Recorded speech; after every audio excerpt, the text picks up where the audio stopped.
बनर्जी अपने प्रांत के अंदर और रिलैक्सेशन देने वाली है 1 जून के बाद, 6 जून के बाद। मुझे नहीं मालूम इसका असर क्या होगा, लेकिन देश के अंदर कोरोना की गिनती बढ़ती चली जा रही है। बहुत चिंता का विषय है। जो भी रिलैक्सेशन दिया जाए बहुत सोच समझ के दिया जाना चाहिए। दिल्ली की हालत खराब है, महाराष्ट्र की खराब है।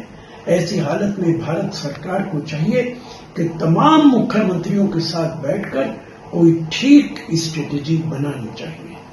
गोवा के मुख्यमंत्री पर दबाव बना रहे हैं कि गोवा के अंदर बाहर से कोई आदमी नहीं आना चाहिए, इजाजत नहीं देनी चाहिए। उत्तर प्रदेश के मुख्यमंत्री पहले ही कह चुके हैं कि हमारी लेबर अगर कहीं जाएगी तो हमसे इजाजत लेकर जाएगी। ये कौन से भारत को बनाया जा रहा है? ये कौन सा भारत होगा भविष्य का? संविधान के पर्चे उड़ाए जा रहे हैं। संविधान के मुताबिक कोई भी भारतीय कहीं भी जा सकता है। इस तरीके की राजनीति देश को तोड़ने वाली राजनीति है। सरकार का कहना है जब तक ट्रेन चलाएंगे, जब तक सारे माइग्रेंट्स अपने घरों पर नहीं पहुंच जाते, वो सड़कों पर चल रहे हैं, भूखे पेट चल रहे हैं। उनके लिए ठीक इंतजाम न खाने का है, न पीने का है, न उनके लिए सवारियों का इंतजाम है। सुप्रीम कोर्ट डायरेक्शन दे रहा है कि स्टेट गवर्नमेंट्स, भारत सरकार को क्या क्या कदम उठाने चाहिए, लेकिन ये सरकार, रेलवे मिनिस्ट्री मियां मिट्ठू बन रही है और देश के लोगों को गुमराह कर रही है। इनका ये डाटा कि जीडीपी ग्रोथ Q4 के अंदर 3.1 है, ये भी मुझे सही नहीं लगती है। गवर्नमेंट ने जो एस्टिमेटेड ग्रोथ बताई थी वो 4.6 थी, लेकिन देश के बहुत सारे इकोनॉमिस्ट सरकार के दिए हुए डाटा पर हमेशा शक और शुबा जाहिर करते हैं। मैं ये बात बहुत बार कह चुका हूं कि सरकार ने ग्रोथ की कैलकुलेशन ही चेंज कर दी है।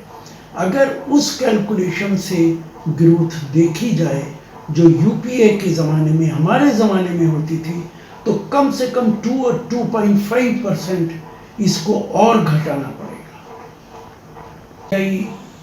तबलीगी जमात के मामले में फाइनेंशियल मामला के अंदर इन्वेस्टिगेशन करेंगे।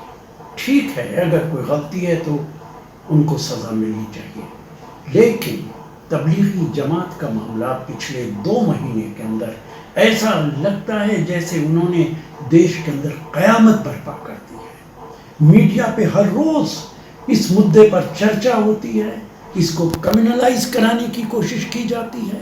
कोशिश नहीं की जाती है। इस सब को बंद करना चाहिए। जो गुनाहगार है उसको सजा मिलनी चाहिए, लेकिन इसको क्रिमिनल करने की कोशिश किसी को नहीं करनी चाहिए। चाइना गवर्नमेंट ने प्रेसिडेंट ट्रंप के ऑफर को साफ तौर से ठुकरा दिया, लेकिन मुझे ताज्जुब है भारत सरकार क्यों खामोश है। क्यों नहीं भारत सरकार ने कहा कि हमें अमेरिका या किसी भी मुल्क को मीडिएट करने की इजाज़त नहीं दे सकते। भारत सरकार को चाहिए कि स्पेसिफिक स्टेटमेंट दे, और मैं बार बार कह रहा हूँ कि हमारे प्रधानमंत्री को चाहिए कि मीडिया के सामने आकर देश को एड्रेस करें और चाइना इंडिया के कॉन्फ्लिक्ट और सरहद पे हो रहे जो माहौल है फौजियों के इकट्ठे होने का, उसकी सही तस्वीर देश के लोगों को बताएं।